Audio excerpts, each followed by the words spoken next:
Halo minasan, selamat datang di channel Liminolab, channelnya para kaum rebahan. Di video kali ini, aku mau melanjutkan alur cerita anime Naka no Hero Genoma part kedua. Tapi sebelum itu, jangan lupa subscribe, like, and comment, biar aku makin semangat buat kontennya. Oke, nggak usah basa-basi lagi, inilah dia Naka no Hero Genoma part kedua. Di part sebelumnya, kita diperlihatkan 8 streamer yang ahli dalam game masing-masing. Mereka semua diculik seseorang yang memakai topeng lama dan disuruh mainkan game mematikan. Jika tidak ada yang mau, akan dipenjara di ruangan putih selamanya. Singkatnya, mereka semua berhasil memainkan game sampai stage 4 dengan selamat. Dan juga rupanya Roro sangat menyintai Akatsuki. Pagi harinya, Himiko sedang melihat Pantaro di hutan karena dirinya kangen dengan Murasaki. Tak lama Akatsuki datang. Akatsuki memberikan hadiah yang ia dapat dari set makanan. Terus Akatsuki mencoba mendekati Anya, tapi Anya selalu menjauhinya. Sementara Onigasaki dan Oshikiri tetap menjajah wilayah 13 di situ. Walaupun beberapa waktu lalu mereka dilarang oleh Paka. Bahkan dihukum kelulusan tingkat S. Apakah kau kangen rumah? Kata Onigasaki sembari mengejek. Oshikiri menjawab, kau tidak bisa pulang sebelum tujuanku selesai. Tujuanku itu mencari adik kembarku. Singkatnya, mereka semua dibawa Paka ke desa Kakuhio untuk memainkan stage kelima bernama pembasmian iblis. Peraturannya, mereka harus menghentikan iblis yang menculik wanita perawat suci, terus menyelamatkan semua wanita yang telah tertangkap. Kekuatan iblis kali ini bisa dibilang seperti cheat. Stage kali ini membutuhkan 4 pemain. Kemudian mereka sampai ke rumah tetua desa untuk mendapatkan informasi tentang iblis itu. Saat Akatsuki masuk, ada cewek yang menyerangnya. Untungnya ada Onigasaki. Lalu diperlihatkan ketua desa bernama Kihachi dan cucunya Kika.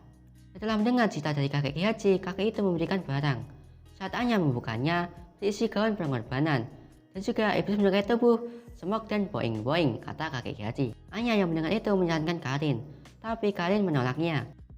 Singkatnya, setelah perdebatan panjang, kayak pedang kalian asik. Aikawa lah yang dijadikan pengorbanan, karena mata Aikawa bisa memikat siapa aja yang melihatnya. Onigasaki yang awalnya tidak percaya pun menyobanya. Tapi setelah mencoba, dirinya baru percaya, bahkan sampai membuatnya merinding.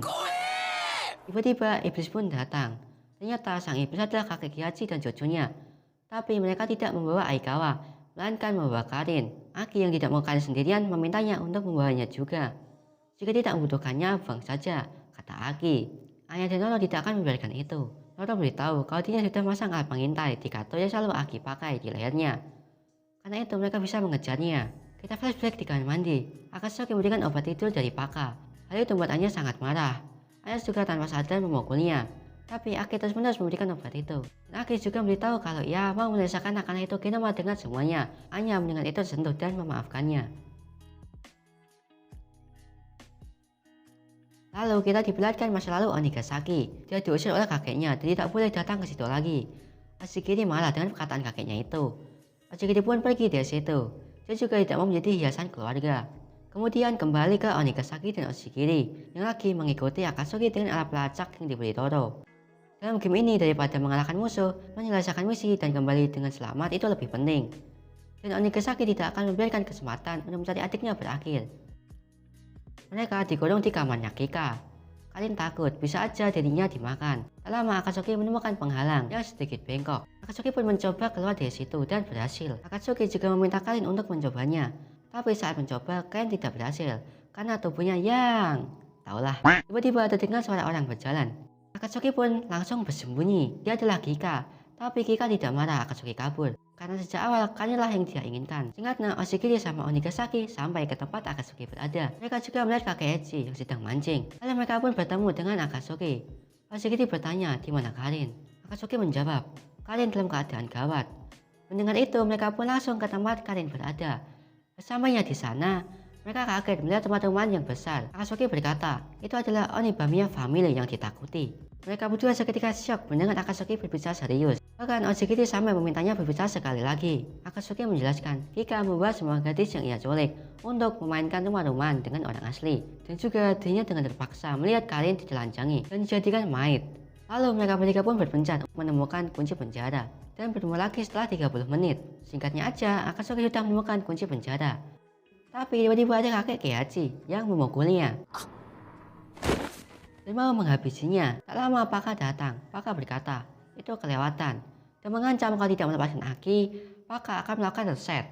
Kakek Kihachi mendengar itu melepaskan Akatsuki dan langsung pergi. Di situ juga Akatsuki berterima kasih dan mengajak Paka berteman terus kabur dari tempat itu bersama-sama. Aku tidak bisa karena sebuah janji, kata Paka. Di sisi lain, Oshigiri menemukan sebuah benda yang tertulis nama adiknya. Lama Onigasaki datang. Oshigiri menceritakan 2 tahun lalu sebuah versi berita dari Nakana itu Kinema rilis. Sakura yang memainkannya menghilang tepat sebelum dia menyelesaikan gamenya. Bahkan orang tua sama polisi hampir menyerah mencarinya. Selama 2 tahun, Oshigiri mengikuti setiap petunjuk yang ada, tapi tidak bisa menemukannya. Kemudian Oshigiri bertaruh pada cahaya harapan terakhir. Dia sengaja membiarkan dirinya diculik untuk mencari adiknya. Onigasaki yang melihat Oshigiri panik menyuruhnya untuk tenang.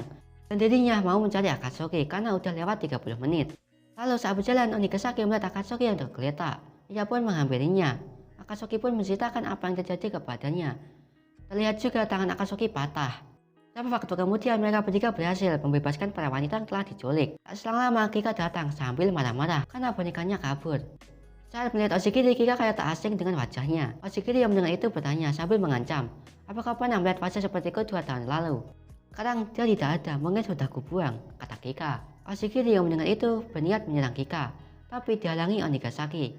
Terus menyuruhnya untuk pergi bersama yang lain. Dan juga orang yang kehilangan kendali hanya cuma menghalangi.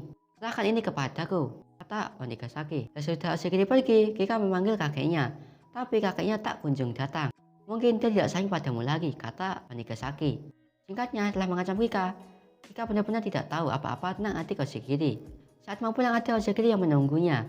Alhasil mereka pun pulang bersama. Dan game stek kelima pun selesai. Keesokan harinya, mereka semua akan bermain stek ke-6 di reruntuhan terpencil di padang pasir. Peraturannya, mereka harus berpetualang ke bagian terdalam reruntuhan dan mendapatkan Sosrom yang 5 dari penjaga. Stek ini bisa dibilang cukup simpel, tapi stek ini hanya membutuhkan 2 pemain pria dan wanita. Ditentukan lewat undian dan tidak boleh berbohong dalam situasi apapun. Game tahap 6 pun dimulai. Saat perjalanan, Anya meminta Himiko untuk berbicara sesuatu, biar suasananya tidak canggung. Sweet kehidupan Himiko pun aktif. Himiko berkata, apakah kakak ini tidurmu nyenyak? Apakah kau minum obatmu dengan teratur? Tapi Anya malah berbohong kalau tidurnya nyenyak. Aslinya enggak. Tiba-tiba cahaya di tempat itu padam, dan muncul sekelompok bumi. Pesan berpindah ke Oshigiri yang lagi memberikan air dan minta maaf ke Onigasaki. Sebab kemarin dia kehilangan kendali karena adiknya. Onigasaki tidak memikirkan hal itu. Di saat itu juga Onigasaki memberitahu Oshigiri kalau dirinya curiga kepada Akatsuki. Kembali ke Anya dan Himiko. Himiko marah karena Anya berbohong, tapi tetap saja mereka harus melewati sekelompok zombie itu. Alhasil mereka berdua pun bekerja sama. Kemudian sesampai di jembatan mereka berdua terjatuh. Lalu kita diperlihatkan kakaknya Anya. Di situ Anya melarang kakaknya untuk pergi, tapi tetap saja kakaknya pergi. Kakaknya berkata, kalau pulang nanti akan kubawakan Cokomin. Tapi saat keluar rumah kakaknya Anya kecelakaan. Tiba-tiba Anya terbangun. Himiko pun senang karena Anya sudah sadar. Di sisi lain, kalian udah tahu kalau Roro suka sama Akatsuki. Tapi Roro di situ malah meminta air liur karin. Tak lama Onigasaki datang dan memberitahu kalau Anya sama Himiko belum kembali. Dan Akatsuki sedang menunggu di depan reruntuhan sendirian. Roro yang mendengar itu langsung menuju tempat Akatsuki. Dan kalian merasa aneh. Akatsuki sama Roro kan baru kenal beberapa waktu lalu. Kalian kerasa mereka udah kenal sejak lama. Sementara di sisi lain, saat Paka bersama Oshigiri, Paka berkata, ruangan putih telah dibersihkan. Salah satu dari kalian akan masuk ke sana dalam waktu dekat. Dan calon teratas adalah Onigasaki. Oshigiri yang mendengar itu berniat menyerang Paka. Tapi tiba-tiba Aikawa datang dan berkata mereka memanggilmu. Setelah pergi dari situ, Aikawa berkata kalau aku berbohong. Kembali ke Anya dan Himiko. Langit-langit itu semakin dekat dengan mereka. Apalagi ada gambar muka Alpaca. Saat Anya memukul Alpaca itu, dia kesakitan dan bisa berbicara. Alpaca itu juga berkata, kalau ingin memenangkan stek ini, mereka harus menjawab 3 pertanyaan untuk 1 orang. Pertanyaan pertama, ingatan dan cinta. Singkatnya mereka berhasil menjawab pertanyaan itu. Sekarang menuju pertanyaan kedua. Pertanyaan kedua adalah seseorang. Alpaca berkata, slime itu akan berbentuk seseorang yang sangat dekat dengan kalian. Sungguh mengejutkan, slime itu berubah jadi Akatsuki. Dan mereka pun harus mengatakan 5 hal terhebat dari Akatsuki. Singkatnya lagi, Himiko sama Anya berhasil menjawab pertanyaan kedua. Sekarang menuju pertanyaan ketiga, yaitu pengakuan. Tiba-tiba seakan berpindah ke Aki dan Roro. Tak lama yang lain juga datang. Anya sama Himiko juga sudah kembali. Lalu kita flashback ke pertanyaan ketiga tadi. Himiko menjawab, aku telah membunuh kakakku. Nah, karena itu Genoma Part 2 pun selesai. Oke, mungkin segitu aja untuk alur cerita anime Nakana Edo Genwa part kedua. Terima kasih banget bagi kalian yang nonton sampai selesai. Jangan lupa like kalau suka, kalau nggak suka dislike aja nggak apa-apa. Dan subscribe channel ini biar channel ini makin berkembang dan aku makin semangat buat kontennya. Sampai bertemu di video selanjutnya. Jangan mata nih, bye bye.